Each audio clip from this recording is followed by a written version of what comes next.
when I was growing up, we had a room in our house that we really weren't allowed into. It was kind of like a formal living room. And in the formal living room that we really weren't allowed into, we had furniture that we really weren't allowed to sit on. I don't really know who it was for. I don't know. I don't remember. I don't remember people actually going into that space. I don't remember when we had people over that was where we visited, or that was where my parents visited.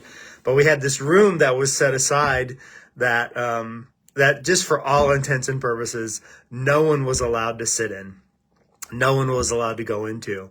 And I think if we would have, if we would have gone into that place, it would have been a real sign of arrogance and disrespect, for my parents, and especially for my mom.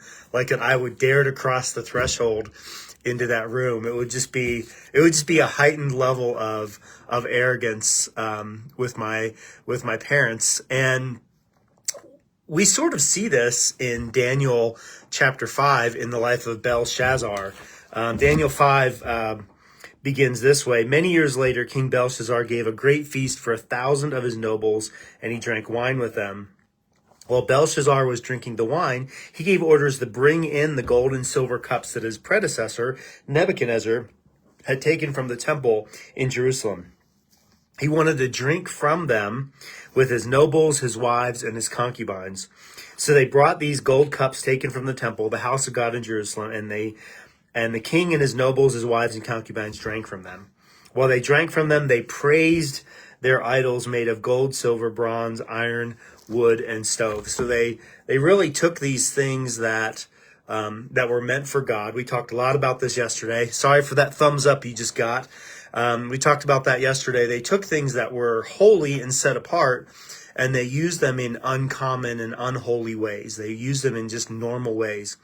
And just like I never would have walked into that living room, at least when my parents were home, I never would have walked into that living room and just sat down like I own the place. Like, this is exactly what Belshazzar does. He uses something, and in doing so, he demonstrates a high level of arrogance and disrespect to God. Like, he doesn't even recognize their significance.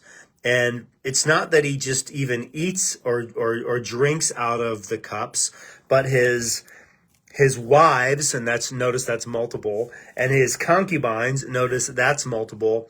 They're all utilizing these things that were designed for the worship of God. And they weren't using them and praising and worshiping God with them. They were using them and praising the gods that they worshiped. Gods and their idols made of gold, silver, bronze, iron, wood, and stove. So I think one of the things that we want to think about is what are some things that we do in our lives where we might be treating something that's sacred in a way that is unsacred. We talked a lot about this yesterday. We talked about the way that God's given us gifts and talents and skills, and how often we use them for common purposes, or we don't use them all, which is really a misuse of them. So I want you to think about today, and as we go into this week's study of Daniel chapter 5, like how do the things that you do reflect the way you honor God, the way you honor his ways, or how don't they?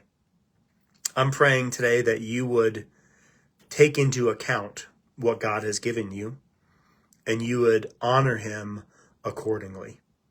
Love you, praying with you, praying for you, and I'm looking forward to being in this study with you throughout the week. Have a super rest of your day.